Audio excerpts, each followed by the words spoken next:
बंगाल की खाड़ी के तट पर कोणार्क का मंदिर में बनाया गया था? ए 10वीं शताब्दी, बी 12वीं शताब्दी, सी 13वीं शताब्दी, डी 11वीं शताब्दी। सही उत्तर है सी 13वीं शताब्दी। बंगाल की खाड़ी के तट पर स्थित कोणार्क का सूर्य मंदिर का निर्माण 13वीं शताब्दी में किया गया था। भूमि अनुदान के कारण गुप्तोत्तर समाज में किस वर्ग को अधिक महत्व प्राप्त हुआ? ए वैश्य, बी क्षत्रिय, सी ब्राह्मण, डी शूद्र। इसका सही उत्तर है सी ब्राह्मण। गुप्तोत्तर काल में राजाओं द्वारा भूमि अनुदान अग्रहार अधिकतर ब्राह्मणों को दिए गए। इससे ब्राह्मणों की आर्थिक शक्ति बढ़ी, उन्हें सामाजिक और राजनीतिक प्रतिष्ठा मिली, गांवों और प्रशासन पर उनका प्रभाव बढ़ गया। इसलिए भूमि अनुदान के कारण गुप्तोत्तर समाज में ब्राह्मण वर्ग को सबसे अधिक महत्व प्राप्त हुआ। बादामी के चालुक्यों की स्थापना किसने की थी? ए मंगलेश, बी पुलकेशिन प्रथम, सी कीर्तिवर्मन प्रथम, डी विक्रमादित्य प्रथम। इसका सही उत्तर है बी पुलकेशिन प्रथम। बादामी वातापी के चालुक्य वंश की स्थापना पुलकेशिन प्रथम ने की थी। राजा सिंह विष्णु वंश के शासक थे। ए चोल, बी पाल, सी चालुक्य, डी पल्लव। सही उत्तर है डी पल्लव।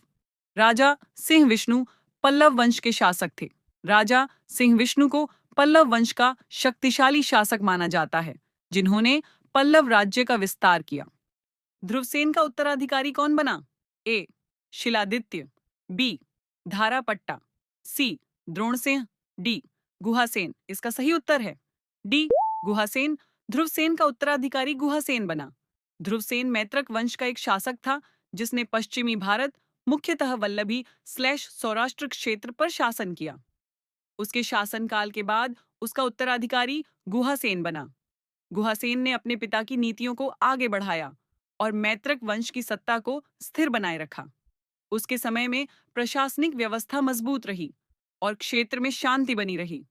इसलिए ध्रुवसेन के बाद गद्दी पर गुहासेन बैठा। गुप्तों को किस वर्ण से उत्पन्न माना जाता था?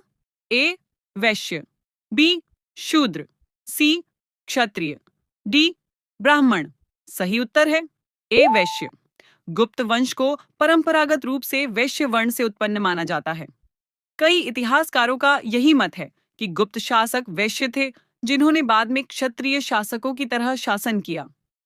अधिकांश इतिहासकारों के अनुसार गुप्त वंश का संबंध वैश्य वर्ण से माना जाता है। यही कारण है कि यह प्रश्न प्रतियोगी परीक्षाओं में अक्सर पूछा जाता है। इसलिए याद रखें, गुप्त वंश से वैश्य वर्ण, सीथियन या शक मूल रूप से आए थे। ए दक्षिण भारत, बी दक्षिण पूर्व एशिया, सी पूर्वी यूरोप, डी मध्य एशिया।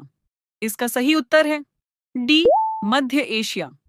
सीथियन या शक मूल रूप से मध्य एशिया के घुमंतू योद्धा थे। बाद में ये लोग भारत सहित कई क्षेत्रों में आकर बसे। शुंग वंश का अंतिम शासक कौन था? ए वसुमित्र, बी अग्निमित्र, सी देवभूति, डी भागभद्रल। इसका सही उत्तर है सी देवभूति। देवभूति की हत्या उसके ही मंत्री ने की थी। देवभूति की हत्या वसुदेव कण्व ने की थी। देवभूति शुंग वंश का अंतिम शासक था, उसका मंत्री वसुदेव कण्व था। वसुदेव कण्व ने देवभूति की हत्या करके कण्व वंश की स्थापना की। अशोक के बाद गद्दी पर कौन बैठा? ए चंद्रगुप्त द्वितीय, बी बिंदुसार, सी दशरथ, डी संप्रति। इसका सही उत्तर है सी दशरथ। सम्राट अशोक के बाद मौर्य साम्राज्य की गद्दी उनके पोते दशरथ ने संभाली थी। बिंदुसार अशोक के पिता थे। चंद्रगुप्त द्वितीय गुप्त वंश के शासक थे। संप्रति भी मौर्य वंश से थे, लेकिन अशोक के सीधे उत्तराधिकारी नहीं। अशोक के शिलालेखों में धम्म मुख्यतः किसको संदर्भित करता है? ए बौद्ध सिद्धांत, बी शाही फरमान, सी बुद्ध के नारे, डी नैतिक कानून।